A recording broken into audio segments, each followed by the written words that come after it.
Bismillah, elhamdülillah ve salatu ve selamu ala Resulillah amma ba'du. Assalamu alaikum ve rahmetullahi ve berekatuh. Muhterem qarindoshlar, anglayotganinglar Muhammad ibn Sulayman Maghribining Jam'ul Fawaid min Jami'ul Usul ve Majma'uz Zawaid nomli kitobining 5-tomi. Biz jazo ijro qilish bo'limini o'qib bo'lgandik. Yemekliklar bo'limidan davomlashtiramiz. Tamoq pishirish va yeyish asboblari, tamoq yeyishning qoida usullari. İmam Buxariyning rivoyatida Anas radhiyallohu anhu mundaq deydi. Payg'ambar sallallohu alayhi va sallam butun hayoti bo'yicha ustal tamoq yeb boqmagan. Shundaqla butun hayoti bo'yicha kakchi yeb boqmagan. İmam Buxariyning rivoyatida Anas radhiyallohu anhu mundaq deydi. Men Payg'ambar sallallohu alayhi va sallamning hayotida taqsida tamoq yeb boqmaganligi, taqsida tamoq yeb boqqanligi, kakchi yeb boqqanligi va yoki ustalda tamoq yeb boqqanligini bilmayman. Qatadadan undaqda tamoqni nimada yeydi deb so'ralgan edi, u dasturxonda yeydi deb javob berdi. İmam Buxariyning rivoyatida Abu Azim mundaq deydi. Men Sahl ibn Said radhiyallohu anhudan Payg'ambar sallallohu alayhi va sallam kipga ayritilgan oq unning nini yeb boqqanmi deb so'ragan edim. U Payg'ambar sallallohu alayhi va sallam payg'ambar bo'lgan vaqtdan tortib toki vafot bo'lganga qadar kipga ayritilgan oq unning nini ko'rib boqmagan dedi. Men sizlar payg'ambar sallallohu alayhi va sallamning zamonida elgak ishiltamtinglar deb so'ragan edim. U payg'ambar sallallohu alayhi va sallam payg'ambar bo'lgan vaqtdan toki vafot bo'lganga qadar elgak ko'rib boqmagan dedi. Men undaqda tasqalmagan arpini qandoq yetinglar deb so'rasam, u biz arpini ezib puvlaydik. Quchqodaklari uchib qolg'ini qalatdi. Shuning bilan qolg'inni namdab yeydik dedi. Ibn Majahning rivoyatida Ummu Ayman radhiyallohu anha mundaq deydi. Men payg'ambar sallallohu alayhi va sallamga non yaqib berish uchun uni tasqavassam, payg'ambar sallallohu alayhi va sallam bu nima ish dedi. Men biz yurtimizda tamoqni mushundaq etimiz. Shunga sangimi nonni mush usul yaqib beray degan edim dedim. Payg'ambar sallallohu alayhi va sallam unni kepki bilan aralashtir. Ondan xamirni shu unda yo'g'irg'in dedi. Abu Davudning rivoyatida Huzayfa radhiyallohu anhu mundaq deydi. Biz payg'ambar sallallohu alayhi va sallam bilan birga tamoq yesak, tamoqqa payg'ambar sallallohu alayhi va sallam qo'l uzatmoqchi, biz qo'l uzatmaydik. Bir qatim biz payg'ambar sallallohu alayhi va sallam bilan tamoq yeb tursak, tamoq yeyli deb tursak, bir sahrolik orqasidan bir ittergandek yugurib kelib tamoqqa qo'lini uzatdi. Shuning bilan payg'ambar sallallohu alayhi va sallam uning qo'lini tutib oldi. Ondan bir kichik qiz keyin orqasidan bir ittirgandek yugurib kelib tamoq qo'lini uzatgan edi. Payg'ambar alayhissalom uning qo'lini tutib oldi. Ondan tamoq yeganda bismillah deb boshlamagan kishining tamoqini shayton xohlagancha yelaydi. Shayton bu tamoqdan yeyish uchun bismillah demasdan tamoq qo'l uzatgan bu sahrolikni yugurtib elib keldi. Shuning bilan men uning qo'lini tutib oldim. Ondan bu qizni elib keldi. Men uning qo'lini tutib oldim. Jinim ilkida bo'lgan zot Allohning nomi bilan qasamki, shaytonning qo'li hozir bu ikkisining qo'li bilan birga mening qo'limda dedi. Abu Davudning rivoyatida Aisha radhiyallohu anhadan rivoyat qilinadiki, payg'ambar sallallohu alayhi va sallam mundaq degan: "Biringlar tamoq yemoqchi bo'lsa, bismillah deb boshlasin. Navoda beshida bismillah deyishni unutgan bo'lsa, esi kelganda bismillahi avvaluhu va oxiruhu, ya'ni beshidimi va oxiridimi bismillah devasin." Tirmizining rivoyatida Aisha radhiyallohu anha mundaq deydi. Payg'ambar sallallohu alayhi va sallam sahabelardan 6 kishi bilan birga tamoq yeyotdi. Bir sahrolik kelib og'ziga 2 kapam silibla tamoqni tugitib etdi. Shuning bilan payg'ambar sallallohu alayhi va sallam bu bismillah deb boshlagan bo'lsa, bu tamoqqa hammanglar to'ygan bo'ladinglar dedi. Abu Davudning rivoyatida Vakshi ibn Harb dadasidan buvisining mundaq deganligini rivoyat qildi. Sahabelar: "Ey Rasululloh, biz tamoq yeymiz, lekin to'ymaymiz" dedi. Payg'ambar sallallohu alayhi va sallam: "Qaraganda sizlar tamoqni ayrim-ayrim yeb, ayrim-ayrim o'ltirib yeydigan o'xshaysizlar" dedi. Ular: "Ha, shunday qilamiz" dedi. Payg'ambar sallallohu alayhi va sallam: "Bir yerga jam bo'lib tamoqni birlikda yenglar. Tamoqni yeganda bismillah deb boshlanglar. Shunday qilsanglar Alloh tamoqlarga barakat ato qiladi" dedi. Abu Davud Muslimning rivoyatida İmam Müslimning rivoyatida Jabir ibn Abdullah radhiyallohu anhu rivoyat qilinadiki, payg'ambar sallallohu alayhi va sallam mundaq degan: Agar bir kishi uyga kirganda va tamoq yeganda bismillah desa, shayton amrohlariga sizlarga bu yerda qo'nalg'u joymi, kechtamoqmi yo'q deydi. Agar uyga kirganda bismillah demasa, shayton amrohlariga sizlarga bu yerda qo'nalg'u o'rin bor deydi. Andın tamoq yegandimi bismillah demasa, shayton amrohlariga sizlarga bu yerda qo'nalg'u joymi, kechtamoqmi bor bo'ldi deydi.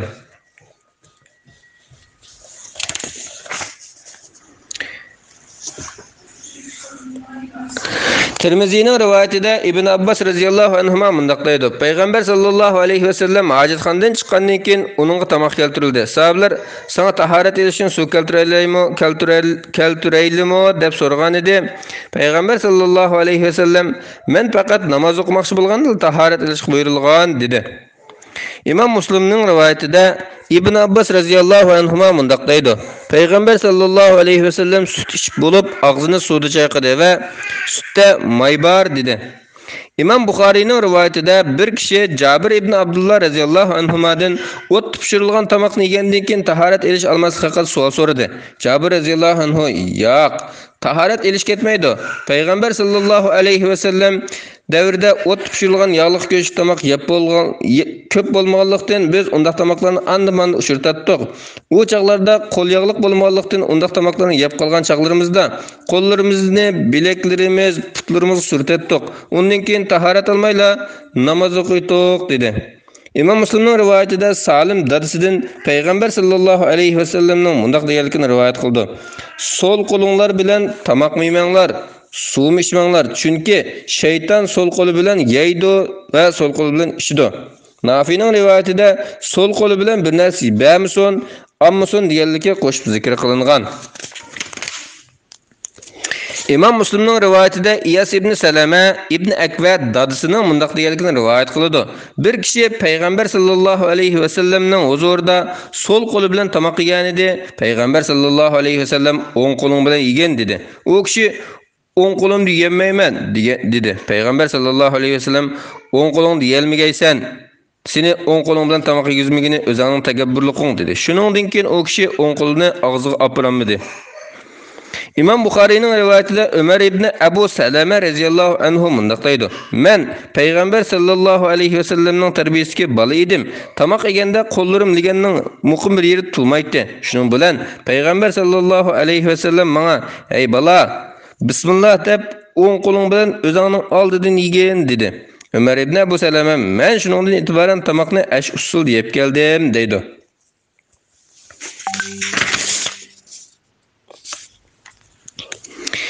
Tirmizining rivoyatida Ibn Abbas radhiyallohu anhumadan rivoyat qilinadiki, Payg'ambar sallallohu alayhi va sallam tamoqning barkati o'ttirida bo'ladi.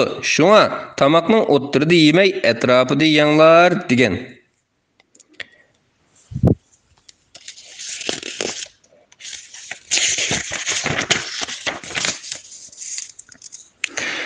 Abu Davudning rivoyatida Shuayb ibn Abdullah ibn Amr dadasining mundaq deganligini rivoyat qildi. Hech kim Payg'ambar sallallohu alayhi va sallamning yo'lanchiga yo'linib o'ltirib tamoq yeganini yoki kishilarning oldiga chiqib manganligini ko'rib boqmadi.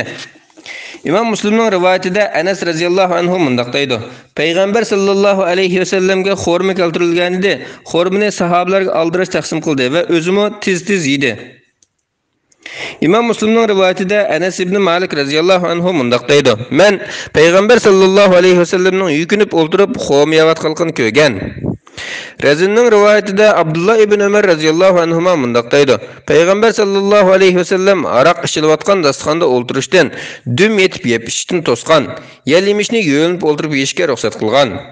İmam Buxoriyning rivoyatida Ibn Abbas radhiyallohu anhudan rivoyat qilinadiki, Payg'ambar sallallohu alayhi va sallam mundaq degan: "Biringlar tamoq yesa, qo'lini yuvishdan ilgari yalavasson yoki yalatavasson." İmam Müslimning rivoyatida Ka'b radhiyallohu anhudan rivoyat qilinadiki, Payg'ambar sallallohu alayhi va sallam tamoqni 3 barmoq bilan yeydi. Tamoqni yeb bo'lgandan keyin barmoqlarini yalaydi. İmam Müslim'nin rivayetinde Cabir ibn Abdullah radhiyallahu anhu'dan rivayet kılındı ki Peygamber sallallahu aleyhi ve sellem tamaktan keyin barmoqlarni ve qaşlarni yalashqa buyurup, "Chunki sizlar bereketning qaysida ekanligini bilmaysizlar" deydi. İmam Müslim'nin rivayetinde Cabir ibn Abdullah radhiyallahu anhu'dan rivayet kılındı ki Peygamber sallallahu aleyhi ve sellem mundaq degan: "Biringlar qo'lidan birer loqma tamoq tushib ketsa, uni shaytonga tashlab qo'ymay, elib tozalab yesin. Tamoqdan keyin qo'lini yalamay turib qo'lyog'liq surtmasin. Chunki u bereketning qaysida, ya'ni yeb bo'lganida yoki qo'lida qolganligini bilmaydi" degan. Abu Davudning rivayetida Anas ibn Malik radhiyallohu anhudan mundaq rivayet qilinadi. Payg'ambar sallallohu alayhi va sallamga ko'ni xurma keltirilgan edi. Payg'ambar sallallohu alayhi va sallam uni tozalab, ichida qurt barlarning qurtini elib tashlag'ildi. İmam Müslim'nin rivayetinde Abdullah ibn Busr radhiyallohu anhu mundaq deydi: Peygamber sallallahu aleyhi ve sellem dadamning uyiga mehmon bo'lib tushgan edi. Biz uni tamoq va xurma azmisi bilan mehmon qildik. Ondan dasturxonga xurma keltirilgan edi. Peygamber sallallahu aleyhi ve sellem xurmani yeb, urqini ko'rsatkich barmoq bilan o'ttir barmoq orasiga qistirdi. İmam Buxariyning rivayetida Ibn Umar radhiyallohu anhudan rivayet qilinadi ki Peygamber sallallahu aleyhi ve sellem o'pchi tamoq ustida bireylan yendikilarning ruxsatini olmay turib xurmani juplab yemasin dedi. İmam Buxariyning rivayetida Nafi radhiyallohu anhudan rivayet qilinadi ki Ibn Umar radhiyallohu anhuma dasturxoniga doim birer paqir miskinni chaqirtib, tamoqni uning bilan birga yeydi. Bir kuni men uning dasturxoniga bir kishini boshlab kirdim. U tamoqni ko'p yedi. Buni ko'rgan Ibn Umar: "Ey Nafi, bu kishini qayta akirmagan. Men Payg'ambar sallallohu alayhi vasallamning mu'min 1/3 yeydi, kafir 7/3 yeydi deganini anglagan edim" dedi. İmam Buxariyning rivayetida Amr mundaq deydi: Abu Nahik tamoqni ko'p yeydigan odam edi. Ibn Umar radhiyallohu anhuma uningga Payg'ambar sallallohu alayhi va sallam kafir 7/3 yeydi degan dedi. Abu Nahik: "Ammo men Alloh va uning rasuliga iymon keltirgan musulmonman" deb javob berdi. İmam Müslim'nin rivayetinde Abu Hurayra radhiyallohu anhu mundaq deydi: Peygamber sallallahu aleyhi ve sellemge bir kafir mehmon bo'lib keldi. Shuning bilan Peygamber sallallahu aleyhi ve sellem uni bir qo'yning suti bilan mehmon qilishga buyurdi. Bir qo'y sig'ilib suti uning sunilgandi, u uni ichib bo'ldi. Yana bir sig'ildi, uni ichib etdi. Ondan yana bir sig'ildi, uni ichib etdi. Shunday qilib orqa-orqada 7 qo'yning sutini ichib to'xtadi. Ondan o kishi aytsa deganda islomga kirdi. Bu chaqda Payg'ambar sallallohu alayhi va sallam uni bir qo'yning suti bilan mehmon qilishga buyurdi. U bir qo'yning sutini ichib bo'ldi. Payg'ambar sallallohu alayhi va sallam yana bir qo'yni saqlashga buyurdi. Biroq u ikkinchi qo'yning sutini ichmadi. Shuning bilan Payg'ambar sallallohu alayhi va sallam mu'min 1/3 ichidi, kafir 7/3 ichidi dedi. İmam Buxariyning rivayetida Abu Hurayra radhiyallohu anhudan rivayet qilinadi ki Payg'ambar sallallohu alayhi va sallam 2 kishilik tamoqni 3 kishiga, 3 kishilik tamoqni 4 kishiga yetadi dedi. İmam Müslim'nin rivayetida Cabir ibn Abdullah radhiyallohu anhuma mundaq deydi: Men Payg'ambar sallallohu alayhi va sallamning mundaq deganligini anglagan edim. 1 kishilik tamoq 2 kishiga, 2 kishilik tamoq 4 kishiga, 4 kishilik tamoq 8 kishiga yetadi.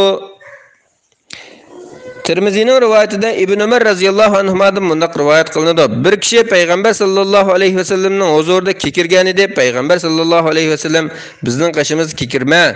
Bu dunyoda qo'rsqi bek to'yganlar qiyomat kuni bek och qoldiganlardir dedi. Razinning rivayetida Ibn Umar radhiyallohu anhuga Iroqdan bir kishi javarish, tamoq azm qilgan dori hadiya qilgan edi. Ibn Umar radhiyallohu anhuma bu nima qilgan narsa deb so'radi. Ular bu tamoq azm qilgan dora dedi. Ibn Umar radhiyallohu anhu mening qo'rsqim palani chaqdan tatib to'yib boqmadi. Shunga mening bundaq doriga ehtiyojim yo'q dedi. Tirmizining rivayetida Miqdam ibn Ma'di Karib radhiyallohu anhu mundaq deydi: Men Payg'ambar sallallohu alayhi va sallamning mundaq deganligini anglagan edim. Adam balasining to'ymaydigan qo'rsqidimi yomon narsa yo'q. Aslida adam balasiga hayotini saqlayolgudek bir narsa, bir qancha loqma kifoya qiladi. Agar ko'proq emas bo'lmaydigan bo'lib qolsa, qo'rsaqning 3dan 1ga taom yesin, 3dan 1ga suv ichsin, 3dan 1ni nafasini uchun bo'sh qo'ysin. İmam Malikning rivayetida Anas ibn Malik radhiyallohu anhu mundaq deydi: Men Umar ibn Xattabning o'zi bir xalifa turuqliq oldiga birer sağ xurm qo'yilsa, xillab o'ltirmay nacharlarini yeganligini ko'rgan edim. İmam Buxariyning rivoyatida Abu Hurayra radhiyallohu anhu mundaq deydi: Payg'ambar sallallohu alayhi va sallam hech qanday tamoqni so'kmagan. Oldiga kelgan tamoqni xolisa yeydi, xolimsa ortiq yeb qilmasdan yemaydi.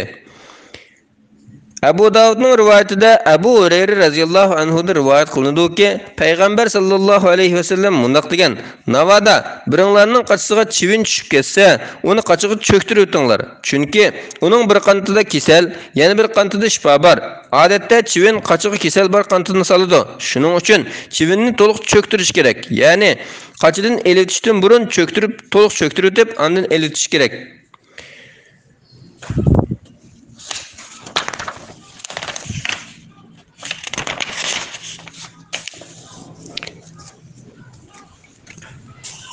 Assalamu alaykum wa rahmatullahi wa barakatuh.